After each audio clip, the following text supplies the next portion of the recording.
حادث التجمع الخامس، سيدة تدهس أسرة كاملة في حي النرجس. تعالوا مع بعض نشوف الكارثة. بس في الأول كده لايك للفيديو، اشتركوا وفعلوا الجرس من كلمة الكل عشان خاطر يوصل لكم الجديد والترند. وقبل ده كله هنصلي على رسولنا الكريم عليه أفضل الصلاة والسلام.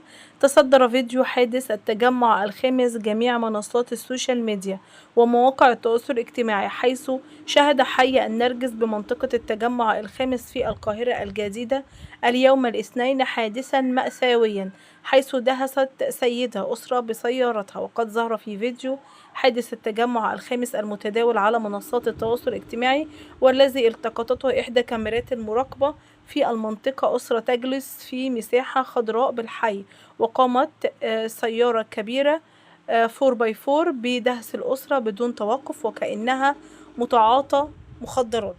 وفجأة الأسرة المسكينة من 5 أفراد، حيث لم يتمكنوا من الابتعاد عنها، وتبين لاحقا من أن تقودها سيدة، إلا أنه هرع المتواجدون في محيط الحادث تجاه أفراد الأسرة التي تعرضت للدهس، وطلبوا الإسعاف للتعامل مع الإصابات التي لحقت بهم. فور وقوع الحادث توفيت سيدة وأصيب 4 آخرين بإصابات متفاوتة في شدتها، ونقلتهم سيارة الإسعاف إلى أقرب مستشفى.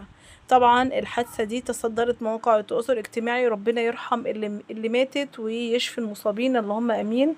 ده الفيديو مع حضراتكم ومع السلامة.